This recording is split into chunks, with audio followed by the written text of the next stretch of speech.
পানীয় জল কোথা থেকে নেন?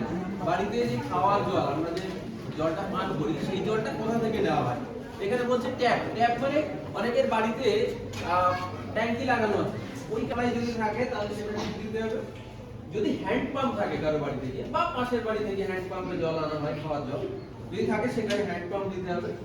যদি কুয়ো থেকে জল নেওয়া হয় খাওয়ার জন্য, তো সেরকম ক্ষেত্রে পুকুরের জল। আমাদের এদিকে পুকুরের জল খাওয়ার প্রচলন এখন আর নেই, আগে ছিল। জল সরবরাহের নির্দিষ্ট সময়, বাড়িতে যে পাইপলাইন দেওয়া আছে বা পিএইচি যে জল সরবরাহ হয়, সব গ্রামে হয় কিনা জানি না, যাদের গ্রামে হয় তাদের জল সরবরাহের নির্দিষ্ট সময় জানা থাকলে সেই সময়টা লিখতে হবে, ঠিক আছে? ইয়েস যদি হয় তাহলে দেওয়ার পরে কোন সময় জলটা দিচ্ছে সেটা একটা মেনশন করতে হবে। পাশে জায়গা আছে, ফাঁকা জায়গা। আমরা আমাদের বাড়িতে যে জলের নল আছে বা যাদের বাড়িতে নেই তাদের কথা ছেড়ে দিলাম, যদি জল থেকে থাকে ওই নল দিয়ে যে জলটা পড়ে সেই জলের চাপ যদি কম সময় লাগে তাহলে হ্যাঁ, ঠিক আছে। তারপর বলছে জল সরবরাহের জন্য কোনো ইউজার চার্জ দিতে হয় কিনা। এটা একটু পরিষ্কার, যেরকম সবাই মোটামুটি কম বেশি ফোন কল করি, তাই না? ফোন করতে গেলে আমাদের যে মোবাইল রিচার্জ করতে হয় এটাকে বলা হয় ইউজার চার্জ। তার জন্য আমাদের যে খরচটা দিতে হয়, বিল দিতে হয়, ওটাকে বলা হয় ইউজার চার্জ। সেরকম বাড়িতে যে জল পৌঁছে দিচ্ছে সেই জলটা যে আমরা ব্যবহার করছি সেই ব্যবহৃত জলের জন্য আমাদের কোনো ইউজার চার্জ দিতে হয় কিনা, মানে এক কথায় কোনো টাকা পয়সা দিতে হয় কিনা। যদি দিতে হয় তাহলে হ্যাঁ, যদি না দিতে হয় তাহলে না। নিয়মিত জল সরবরাহের দায়িত্ব কার? এখানে কয়েকটা অপশন দেওয়া আছে। ভিডব্লিউএসসি, এটাকে হয়তো সবাই বুঝবে না, কিন্তু এটা হচ্ছে village water and sanitation committee. এই কমিটি থাকে গ্রামে, যারা রাজনীতির সঙ্গে জড়িত। সাধারণত গ্রামের নির্বাচিত সদস্য যে হয় তিনি এই কমিটির প্রধান হন। যদি ওই কমিটি বা এখানে আছে গ্রাম পঞ্চায়েত বা ডিপার্টমেন্ট, আরো কিছু অপশন দেওয়া আছে। যার যেটা মনে হবে যে জল সরবরাহ করার দায়িত্ব কাদের, সে সেইখানে টিক দেবে। এইখানে ভুল লিখলাম বা ঠিক লিখলাম আমি জানি, জল সরবরাহ করে কেউ একজন, সেটা এর মধ্যে যে মনে হবে তাকে টিক দিতে হবে। ভুল হতে পারে, ঠিক হতে পারে, এটা নিয়ে আপনি নাম্বার পাবেন না বা নাম্বার কমে যাবে এমন কিছু নয়। আপনি কি জানেন সেটা জানার জন্য আমরা এসেছি। তারপরে বলছে জল পানের অযোগ্য হলে কোথায় অভিযোগ করবেন, সেটা আপনি জানেন কিনা। যদি জানেন তাহলে হ্যাঁ, যদি না জানেন তাহলে না। তারপরে বলছে জলের গুণমান ও উৎস সংরক্ষণ। সেখানে গিয়ে বলছে, আপনাকে জিজ্ঞেস করছে নিরাপদ পানীয় জল মানে কি। মানে আমরা যে জল পান করছি সেইটাকে নিরাপদ আমরা কি জন্য বলবো। হতে পারে পরিষ্কার বলে, পরিচ্ছন্ন বলে, সেটা আপনাদেরকে লিখতে হবে। তারপরে বলছে সরবরাহকৃত জল নিরাপদ মনে হয়, জিজ্ঞেস করছে আপনাদেরকে যে জল আপনারা আপনাদের বাড়িতে পৌঁছে দিচ্ছে বা আপনারা যে জল খাচ্ছেন সেই জলটাকে কি নিরাপদ মনে হয়, হ্যাঁ বা নাতে টিক দেবে। তারপরে বলছে কখনো দুর্গন্ধ বা নোংরা জল কি পেয়েছেন। যদি পেয়ে থাকেন তাহলে হ্যাঁ, যদি না পেয়ে থাকেন তাহলে না। এবার বলছে যদি পেয়ে থাকেন তাহলে কি করে। ধরুন আমি বাড়িতে এক বালতি জল ওই পাইপলাইনের মাধ্যমে আমার বাড়িতে এলো, আমি দেখলাম জলটা দুর্গন্ধযুক্ত, তাহলে আমরা কি করব সেটা এখানে লিখতে হবে।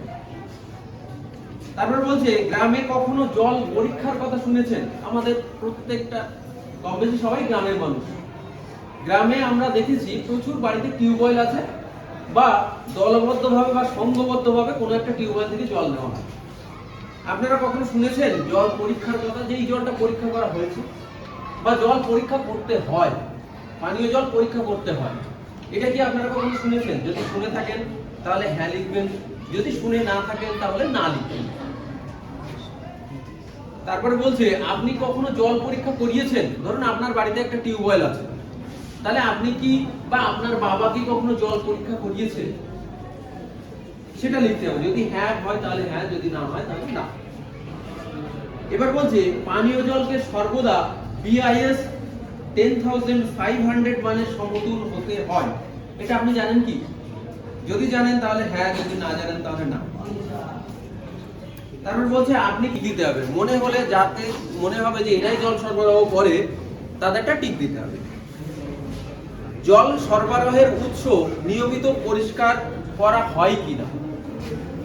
ধরুন কোনো একটা জায়গা থেকে জল সরবরাহ করা হচ্ছে, সেটা হতে পারে কোনো পিএইচই, কোনো পাম্প হাউস বা অন্য কোনো জায়গা বা টিউবওয়েল থেকে আমরা জল সরবরাহ করছি বা জল সংগ্রহ করছি, সেই উৎসটাকে নিয়মিত পরিষ্কার করা হয় কিনা। ঠিক আছে, নিয়মিত পরিষ্কার করা হয় কিনা, যদি হ্যাঁ হয় তাহলে হ্যাঁ, যদি না হয় তাহলে না। জল সরবরাহের উৎস যদি গ্রামের মধ্যে হয় তাহলে জল সরবরাহের উৎসের কাছে আবর্জনা বা জল জমা হয় কিনা। কোনো একটা পিএইচি পাম্প হাউস আছে, সেখানে আবর্জনা বা নোংরা কিংবা জল জমা হয় কিনা, যদি হ্যাঁ হয় তাহলে হ্যাঁ, যদি না হয় তাহলে না লিখতে হবে। আপনি কি জানেন উৎসের কাছে কাপড় ধোয়া, পশু বেঁধে রাখা ও খাওয়ানো এবং বর্জ্য ফেলা জলকে দূষিত করতে পারে। যেখানে জলের উৎস আছে সেখানে গরু, বাছুর, ছাগল ইত্যাদি বেঁধে রাখা, তাদেরকে খেতে দেওয়া বা সেখানে জামা কাপড় পরিষ্কার করা অথবা নোংরা জল যদি সেখানে ফেলা হয় তাহলে জল দূষিত হতে পারে। হ্যাঁ কি না সেটা এখানে লিখতে হবে, ঠিক দিতে। তারপরে বলছে উৎস রক্ষায় কি কমিউনিটি, কমিউনিটি মানে গোষ্ঠী। এখানে কোনো সাম্প্রদায়িক গোষ্ঠী নয় বা কোনো জাতিগত গোষ্ঠী নয়, কোনো ধর্মীয় গোষ্ঠী নয়, কোনো রাজনৈতিক গোষ্ঠী নয়। গোষ্ঠী বলতে কাকে বোঝানো হয়, যে এলাকায়, ধরে নিলাম আমি এই চৌকিপুর স্কুলের সারাউন্ডিংটাকে যদি আমি ধরি, তাহলে এখানে বিভিন্ন সম্প্রদায়, বিভিন্ন ব্যক্তি, বিভিন্ন জাতি, বিভিন্ন ধর্মের মানুষ বা বিভিন্ন রাজনৈতিক মতাদর্শবদ্ধ মানুষ থাকে। সমস্ত মানুষগুলোকে একত্রে একটা সম্প্রদায় ধরা হয়। এখানে কোনো জাতিগত, রাজনীতিগত বা ধর্মগত কিংবা কোনো সংখ্যালঘু বা সংখ্যাগুরু এরকম কোনো সম্প্রদায়ের কথা বা গোষ্ঠীর কথা বলা হচ্ছে না। সকলকে একত্রিত করে একটা নির্দিষ্ট এলাকার মানুষজনকে একত্রে একটা কমিউনিটি বা গোষ্ঠী বলা হচ্ছে বা সম্প্রদায় বলা হচ্ছে। এখানে যে সম্প্রদায়ের কথাটা উল্লেখ আছে, এখানে কিন্তু কোনো ধর্মীয় সম্প্রদায় বা রাজনৈতিক সম্প্রদায়ের কথা বলা হচ্ছে না, এটা মাথায় রাখবে। তারপর বলছে গ্রাম পঞ্চায়েত বা পরিবারগুলি কি বৃষ্টির জল সংরক্ষণ বা ভূগর্ভস্থ জল পুনঃভরাট ইত্যাদি বা জল রিসার্চ ব্যবস্থার কোনো উদ্যোগ নিয়েছে? ধরুন আমরা বিভিন্ন বিষয়ে জানি, বিভিন্ন জিনিস লক্ষ্য রাখি। এখন বিভিন্ন সরকার, যেরকম আমাদের পশ্চিমবঙ্গ সরকারের প্রকল্প আছে কি জল ধরো জল ভরো, মানে ছাদে বলছে বৃষ্টির জল ধারণ করো, সেই জলটাকে মাটির মধ্যে প্রবেশের ব্যবস্থা করো। এরকম বিভিন্ন প্রকল্প আছে, এইগুলোকে বলা হচ্ছে ভূগর্ভস্থ জল পুনর্ভরাট বা ওয়াটার ব্যাংক রিসার্চ। এই যে জিনিসটা, এই জিনিসটার কোনো উদ্যোগ আমরা যারা যে গ্রামে বাস করি সেইখানকার মানুষরা সম্মিলিতভাবে নিয়েছে কিনা, যদি হ্যাঁ হয় তাহলে হ্যাঁ, যদি না হয় তাহলে না। তারপর বলছে উৎস রক্ষার জন্য গ্রাম সভা বৈঠকে অংশ নিতে আপনি কি ইচ্ছুক আছেন? ধরুন কোনো একদিন শুনলেন, যেরকম আজকে আমরা স্কুলে এসেছি, এখানে কি হচ্ছে না স্বচ্ছ সুজল গাঁও কি কাহানি রেডিও কি জুবান, মানে এই প্রোগ্রামটা আমাদের রেডিওতে ব্রডকাস্ট হয়। এই প্রোগ্রামটা কারা করছে না ভারত সরকারের জল শক্তি মন্ত্রক এবং CRA কমিউনিটি রেডিও অ্যাসোসিয়েশন সঙ্গে আমাদের radio Sundarban community radio station, এরা সম্মিলিতভাবে এই প্রোগ্রামটা করছে। এটা হচ্ছে কমিউনিটি ওয়াশ অ্যাওয়ারনেস প্রোগ্রাম। ওয়াশ এখানে যে লেখা আছে না ওয়াশ, ওয়াশ শব্দের অর্থ হচ্ছে ওয়াটার অ্যান্ড স্যানিটেশন। এই ওয়াটার অ্যান্ড স্যানিটেশনের মধ্যে এই জিনিসগুলো আছে। তো এই প্রোগ্রামগুলো আমরা রেডিওতে ব্রডকাস্ট হয়, সেগুলো আপনারা চাইলে শুনতে পারেন। তো এই ধরনের যদি প্রোগ্রাম, ধরুন আপনাদের গ্রামে কোনো একদিন শুনলেন যে উৎস রক্ষা, মানে জলের যে উৎস আছে সেটাকে সাস্টেনেবল করার জন্য একটা গ্রাম সভার মিটিং হলো, সেখানে কি আপনি অংশ নিতে ইচ্ছুক? হ্যাঁ বা না লিখবেন, ঠিক দেবেন। তারপরে বলছে পরের কথা, আপনাদের গ্রামে কি বাড়ির আবর্জনা নিয়মিত সংগ্রহ করার কোনো ব্যবস্থা আছে? আপনাদের বাড়িতে, আমাদের বাড়িতে, সবাই বাড়িতে আবর্জনা কিছু না কিছু তৈরি হয়। সেটা হতে পারে প্লাস্টিক, হতে পারে ফলের খোসা বা সবজির খোসা ইত্যাদি ইত্যাদি। বা আমরা স্কুলে যখন আসি তখন স্কুলে দেখি একটা কেক খাওয়ার পরে একটা প্যাকেট, সেটাকে আমরা কোথাও কোনো একটা জায়গায় রেখে দিই বা ফেলে দিই। তো এরকম এই যে আবর্জনাগুলো, সারাদিনে যে আবর্জনা তৈরি হলো, সেই আবর্জনা সংগ্রহ করার জন্য কেউ আসে কিনা আপনাদের বাড়িতে, বা সংগ্রহ করা হয় কিনা? হ্যাঁ বা না লিখতে হবে। আপনার বাড়িতে শুকনো এবং ভেজা বর্জ্য, মানে অ্যাকচুয়ালি কথা হচ্ছে পচনশীল আর অপচনশীল বর্জ্য। শুকনো এবং ভেজা বলতে পচনশীল এবং অপচনশীল বর্জ্যকে বোঝানো হচ্ছে। তো এই বর্জ্যগুলোকে আপনারা আলাদা করেন কিনা? বাড়িতে দুটো পাত্র রেখে একটাতে ফলের খোসা, সবজির খোসা ইত্যাদি ফেললেন, বা ভাত ডাল বেঁচে যাওয়া উচ্ছিষ্ট খাবারগুলো ফেললেন, আর একটাতে কি করলেন, প্লাস্টিকের বোতল, ক্যারি ব্যাগ বা এই ধরনের প্লাস্টিক সামগ্রী বা বাড়ির প্লাস্টিকের ওয়েস্ট যেগুলো, সেগুলোকে ফেললেন। এই যে বর্জ্য, এটাকে বলে বর্জ্য পৃথকীকরণ। ঠিক আছে? এই যে ওয়েস্ট সেগ্রিগেশন বা বর্জ্য পৃথকীকরণ, এইটা আপনারা করেন কিনা? যদি করে থাকেন হ্যাঁ, যদি না করেন তাহলে না। এবার বলছে রান্নাঘর বা বাথরুম। বাথরুম বলতে এখানে কিন্তু টয়লেটের কথা বলা হচ্ছে না। বাথরুম মানে স্নানাগার, যেখানে আমরা স্নান করি। এই স্নানাগার এবার রান্নাঘরের যে জল, রান্নাঘর বা স্নানের জল, হয়তো স্নানের পরে কিছু জল বেরিয়ে যায়।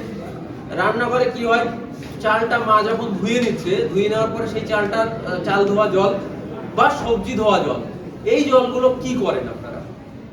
ঠিক আছে? বা কোথায় যায়, এখানে লিখতে হবে কোথায় যায়। সেখানে লেখা আছে ওপেন ড্রেন, মানে ড্রেন দিয়ে বেরিয়ে যায়। সব পিট, কোনো একটা গর্ত করা আছে, জলটা ওখানে জমা হয়। ফিল্ড বা কিচেন গার্ডেন, মানে ওই জলটাকে ধরে গাছের গোড়ায় দেওয়া হয়। বাড়ির আশেপাশে গাছ থাকে না, ছোট ফলের গাছ থেকে শুরু করে, বা একটা লঙ্কা চারা কিংবা একটা ফুলের গাছ বা এরকম গাছ লাগানো থাকে, অনেকের বাড়িতেই আছে, যাদের বাড়িতে আশেপাশে জমি আছে, ওগুলোকে বলা হয় কিচেন গার্ডেন। একটা ছোট্ট আমের চারা লাগানো হলো, তার গোড়ায় যে জলটা দিতে হচ্ছে, ওই জলটা দেওয়া হয় কি? ঠিক আছে, এখানে অপশন আছে, সেখানে টিক দিতে হবে। তারপর লেখা আছে স্ট্রিট বা বাইরে কোথাও ফেলে দেওয়া হয়, সেটা দিতে হবে।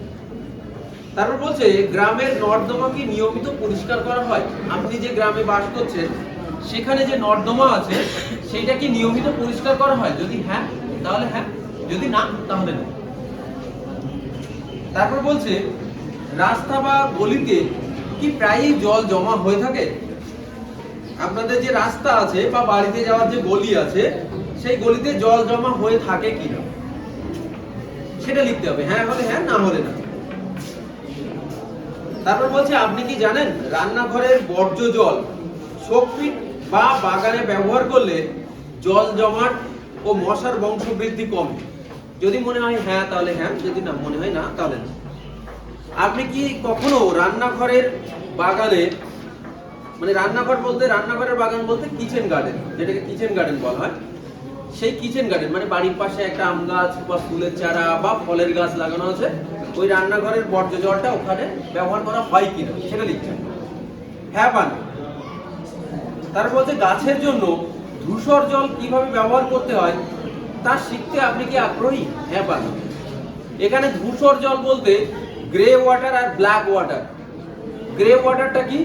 যে জলটাকে খাওয়া ছাড়া, পান করা ছাড়া অন্য কাজে ব্যবহার করা যায়, যেমন সবজি ধুয়ে ফেললাম সেই জলটা, এটাকে বলা হয় গ্রে ওয়াটার। চাল বা ভাত ধুয়ে ফেলার পরে যে জলটা হচ্ছে, কিংবা জামা কাপড় কাচার পরে যে জলটা হচ্ছে, ওই জলটাকে বলা হয় গ্রে ওয়াটার। আর ব্ল্যাক ওয়াটার কোনটা? ব্ল্যাক ওয়াটার হচ্ছে টয়লেটের কোনো কারণে টয়লেটের থেকে যে জলটা বেরোয়, সেই জলটা যে জলের সঙ্গেই মিশবে সেটা হচ্ছে ব্ল্যাক ওয়াটার। তো গ্রে ওয়াটার বা ধূসর জল আর ব্ল্যাক ওয়াটার, এই দুটো জলের পার্থক্যটা একটু বলবেন। তার বলছে আপনি কি স্বচ্ছ ভারত মিশন সম্পর্কে শুনেছেন? স্বচ্ছ ভারত মিশন সম্পর্কে শুনে থাকলে হ্যাঁ, না থাকলে না, টিক দিতে হবে। তার বলছে আপনার বাড়িতে কি শৌচালয় আছে এবং তা ব্যবহার করা হয়? হ্যাঁ বা না। আপনার গ্রামে কি কেউ এখনো খোলা স্থানে শৌচকর্ম করে? আপনাদের গ্রামে মনে হয় কি কেউ বাইরে গিয়ে খোলা মাঠে টয়লেট করছে বা এরকম কিছু? যদি মনে হয় হ্যাঁ বা আছে কেউ, তাহলে টিক দেবেন হ্যাঁ, যদি মনে হয় না তাহলে না। তারপরে বলছে গ্রামে কি কোনো সলিড ও লিকুইড ওয়েস্ট ম্যানেজমেন্ট শেড আছে কিনা? যদি থাকে তাহলে হ্যাঁ, না থাকলে না। তারপর বলছে আপনার কি মনে হয় সুস্বাস্থ্যের জন্য হাত ধোয়া গুরুত্বপূর্ণ? সেটা ধুয়ে ফেলেন, আপনি কখন সাবান দিয়ে হাত ধুয়ে ফেলেন? এখানে কয়েকগুলো অপশন দেওয়া আছে। Before eating, after defecation, defecation মানে টয়লেট থেকে আসার পরে বা টয়লেটের পরে, বিফোর কুকিং, রান্না করার আগে, বিফোর ফিডিং চিলড্রেন, যারা মায়েরা আছে তারা বাচ্চাদের দুধ খাওয়ানোর আগে কিনা, বা খাওয়ানোর আগে কিনা। তারপর বলছে after handling infant kit facial, মানে বাচ্চারা যে টয়লেট করে, ছোট ছোট বাচ্চা আছে না যারা টয়লেট করে, টয়লেটের পটি পরিষ্কার করার পরে হাত ধুয়ে দিবে, ঠিক আছে, সেটা লিখতে হবে, টিক দিতে হবে। তো এই মোটামুটি আছে, আর সবগুলো ডিটেলস বলছি না।